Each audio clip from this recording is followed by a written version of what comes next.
11 hours from right now, takes control of the 9 p.m. time slot. Good morning to you, Tucker. Always at 11 hours. Thank you, Steve. Are you excited? Are you a little nervous? What's going on inside Tucker's head? Well, I mean, you know it much better than I, having done it for much longer than I.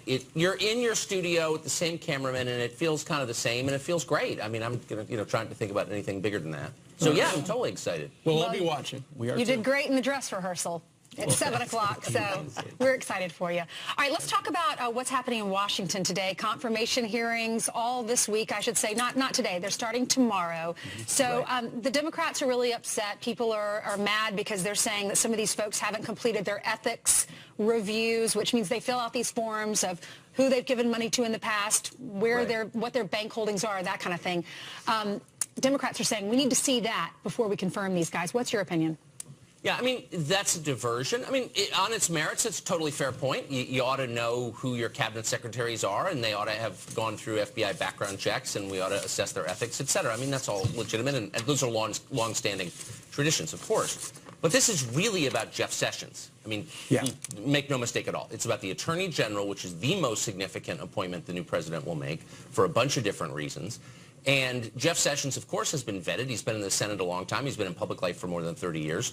The FBI has vetted him. So there's no question about his bona fides. There's no question that he's not some secret Russian agent. They just don't like his views, and they especially don't like his views on immigration. But they're not going to attack him on immigration because his views are actually pretty close to where the public is on immigration. You know, secure the borders, don't undercut American labor with low-wage immigrants, et cetera. I mean, people agree with him. So they're going to attack him, as they always do, wait for it, as a racist. And that's what they're doing now. By the way, there's no evidence of that at all, and it's a slur, and it lowers the tone dramatically. It's bad for the country, but that's all they've gotten, so that's what you're going to hear. And, of course, the Democrats are bringing up what has been depicted as a joke, like 30 years ago, that he made as an example that he's racist. But here's the thing, Tucker.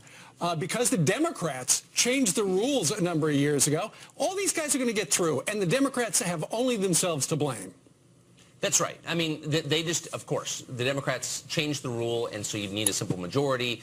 Tillerson, the Secretary of State, the nominee, former head of ExxonMobil, you're hearing a couple Republicans, specifically John McCain and Lindsey Graham, say, wait a second, we need to know more about his ties to Russia, et cetera. He ran the biggest oil company in the world. Of course, he does have ties to Russia, not surprisingly. I think he'll get through. What bothers me about this is I think the country could use a debate on immigration and trade, and those are the two issues that, you know, people are actually upset about. But again, we're not getting that. Instead, you're going to hear all kinds of implications about the character of these people. Let's debate the issues. These are real issues, and I think all of us would benefit from an adult conversation about them, but we're not going to get it. Tucker, if I know anything about you, it's that you love the Golden Globes. You circle the date in October about a year out. I mean, every America will soon know that about you. And speeches, this is the first big event like that since Donald Trump was elected. Meryl Streep got a Lifetime Achievement Award, but used it to bash Donald Trump, unsurprisingly. Take a listen to what she had to say. All of us in this room really believe. Is Tucker telling the Hollywood foreign press, you know, you need to hold Mr. Trump accountable, unlike what you did with Barack Obama for the last 8 years. Right, and here you have a rich, entitled person describing herself as an outsider, an outcast, a pariah, which is, of course, exactly the opposite. I guess, look, she doesn't like Trump. That's totally fine. Lots of people don't. You're allowed to feel that way. But what I was so struck by is she was telling a crowd exactly what they wanted to hear. She was saying things that are totally uncontroversial within the context she was speaking. That's the least courageous thing you could do. I mean, and you're seeing people jump up and say, wow, she's speaking truth to power. Really? To be in a room full of rich Hollywood liberals and say liberal things? I mean, it would be really interesting and cool, by the way, if she were to stand up and say something they disagreed with. I mean, that would be a moment where you could say, wow, you know. I just joined the NRA, ladies and gentlemen.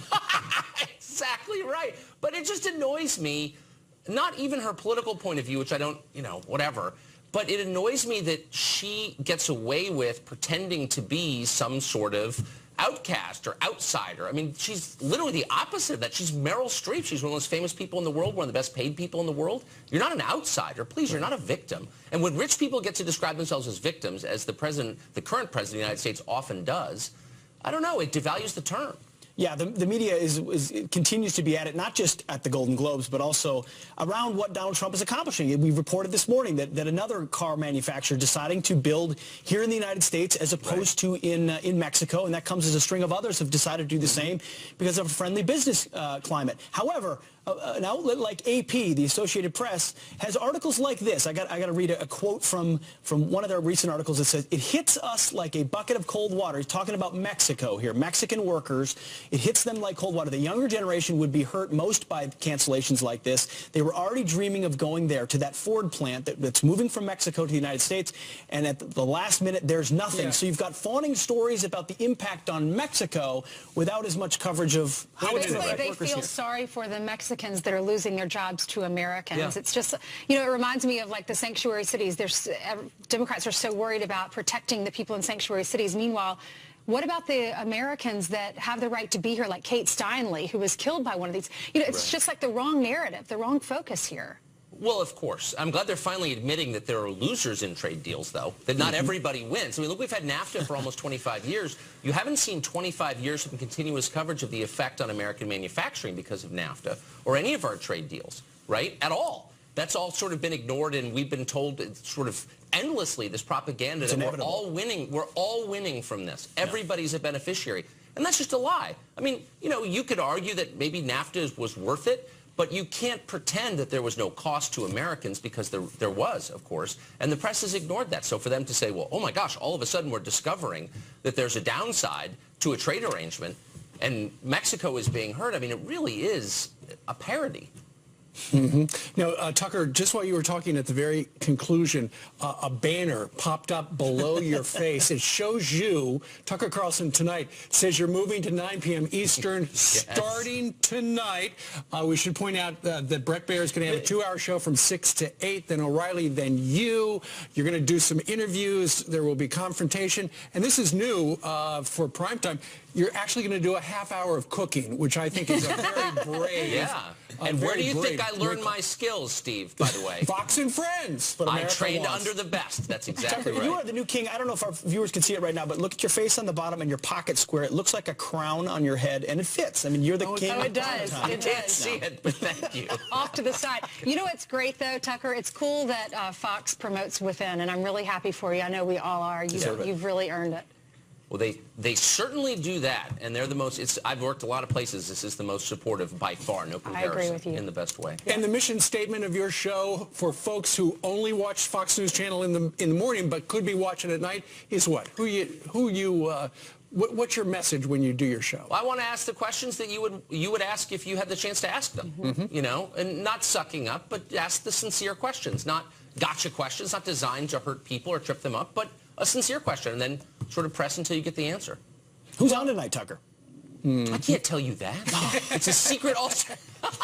It's a secret all-star lineup. It's it's going to be great, and I can say that with total sincerity. I'm just afraid if I say it out loud, the person will cancel.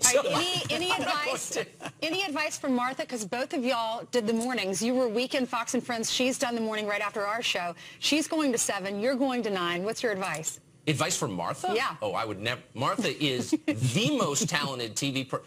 Every person in the building worships at the altar of Martha McCallum. No, I'm asking advice from her. There's no way. No, I am not talking about clearly she trumps you, Tucker. I'm just kidding. Yes, I'm just kidding. That's for no, sure. I'm really kidding. Y'all are both amazing, but I'm talking about the schedule. Is it much different? What do you have to do to prepare?